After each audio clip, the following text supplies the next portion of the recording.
Good evening, awesome people. Welcome back to Kisumu Kayatek, friends. It's around 6 p.m. in the evening.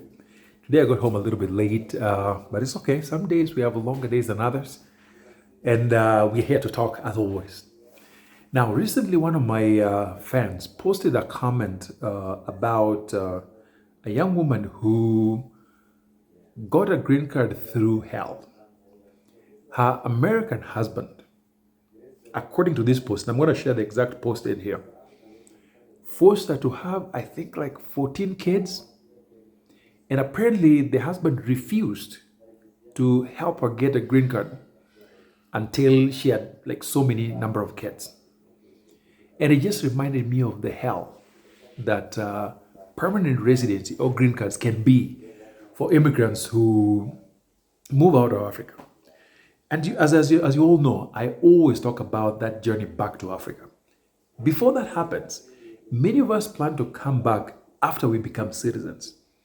Of course, that has certain distinct advantages because as a citizen, you can just leave America or leave diaspora, come back here, spend however many years you want, no restrictions, and you're good. So many people actually prefer to move back as citizens and not necessarily as permanent residents. Because as a green card holder, you cannot be outside the US for, I believe, longer than 6 months without special arrangements. Otherwise, you end up losing your status.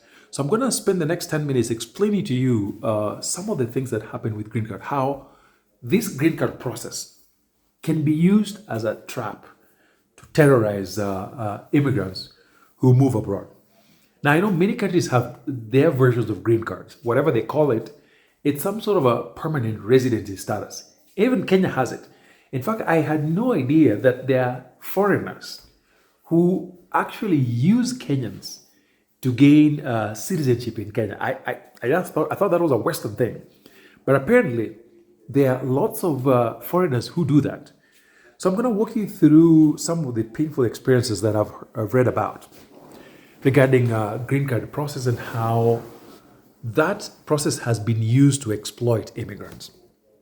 Like I said, I'm gonna post the exact post for my fan who talked about this, and I found that really jarring. But anyway, folks, before we unpack all of that, just look behind me. This is my new passion, helping people who want to move to Africa to do things like what you see behind me here. Our home is basically a full open plan house. The kitchen, living room, and it's all the same thing. So over the years, I've developed networks of people who do things like that, build, interiors, designers, architects, and all that. So if you need assistance with that, my number is posted below, reach out. So that's what I do. And again, if you enjoy our content and you've not subscribed, all I ask is check. If you're one of those folks, do us the honor. We'd appreciate having you on board as a subscriber.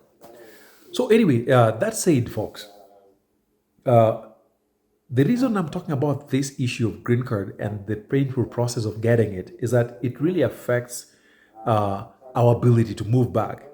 And sometimes the consequences of getting a green card lasts way longer than it takes. So starting with my own example, I was a green card holder for some time and I got mine through work. There are many ways of getting green cards.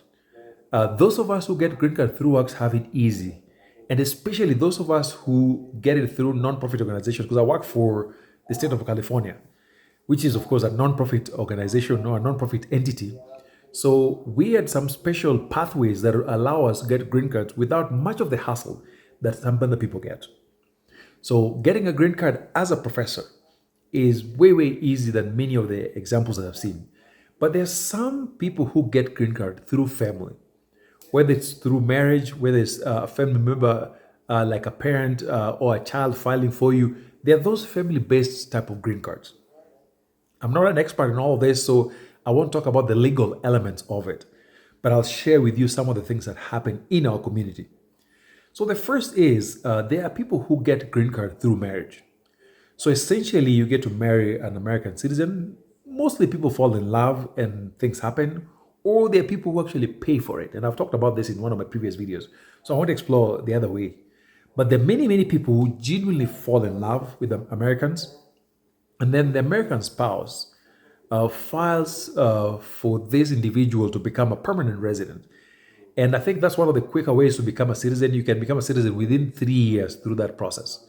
In fact, the fastest way to become a citizen is through the military. Many years ago, they used to have a program called MAVNI, which would admit non-citizens into the military. And through that pathway, folks could get a green card, citizenship within like maybe 3 months or 4 months. So for people who get green cards through spouses, the biggest challenge is that the moment your partner begins to file paperwork for you, literally your life is in their hands. And if you land in the hands of a terrible person, you are doomed. I have seen people endure serious abuse from their American partners because they realize that once they submit paperwork, if they withdraw or if they cancel, then you're going to be out of status. And being out of status is probably one of the most torturous experiences I've ever seen. Especially now with Captain Orange in charge, they are doing all kinds of things. And so nobody wants to be out of status. When or if you run into a terrible partner, they will do things like this example that I just shared, where you're a man who does not believe in birth control and apparently, allegedly, insists that the wife has to get at least 12 children before he is able to file for her to get residency.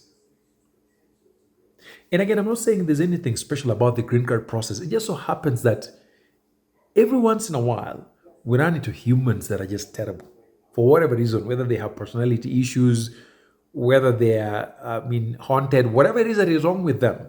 Sometimes we run into these people and they will take advantage of you. I remember about 10 years ago, there was an American who had worked in a Kenyan embassy and moved back to New York and had this propensity of targeting immigrants. And they know how to smell people without papers. And this man would purposely target Kenyans and other Africans without papers and then pretend to date them. And once he figures out you don't have papers, you're doomed. He would sleep with them, he would rape them, he would do all kinds of things. By the time he got caught, he had really messed up a lot of women. And only for people to find out that he had been fired as an employee. Either he worked for the embassy or he worked for an American company in Kenya. So people who know the process can really take advantage of immigrants. Again, in the same way that this guy took advantage of this woman, had her deliver, I think, 14 kids. And she must have felt trapped.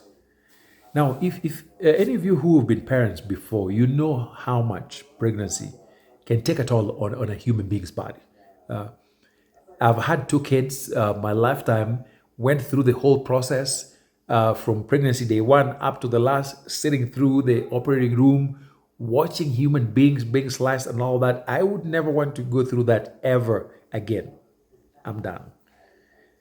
And I can only imagine being forced to give birth to 14 children just to get a green card. It's unbelievable. Some of them now take advantage of the financial part, where once they file for you, then they own you financially. Your salary belongs to them. You're gonna buy them a car, you're gonna pay for their bills, you're gonna pay. They will take you through the ringer because they know if they withdraw that application, you're done. So unfortunately, the green card process was set in place for whatever it serves, but it's also in some ways has loopholes that allow terrible human beings to explore immigrants. So for those of you who are thinking about moving to America just yet, just so you know, family-based green cards, especially through spouses, can be tough. Your best hope is that you end up with a person who is a normal human being, because the majority of folks I know end up with good people who file for them, nothing happens, are very supportive and all that. But there's a small segment of Americans that you will run into who know exactly what they're doing, and they use this process to terrorize Africans. By the time these people are done with that process, the cost, the psychological toll and all that, it just takes away the joy of being an American. And it can have serious psychological implications for these individuals. So by the time we come back home, as I said in the past, For some of us, America is largely trauma. America has been very wonderful for us in some ways, but there's significant trauma that has come with it. Part of it is through this green card process. For me, it was not traumatic. For me, it was just financially expensive. It cost me a lot of money to go through the entire process, visa, H-1B, green card. I spent a lot of money with a lot of stress, hoping that nothing goes wrong and then I get deported. So, folks, just so you know, please be more understanding of people who are dealing with green card issues through family-based methods. Those who get filed for by maybe a parent or a sibling have a much different option. But those who get green card through marriage, many of them have gone through trauma. All right, folks, that's all I had for you today. I'll see you in the next. Bye.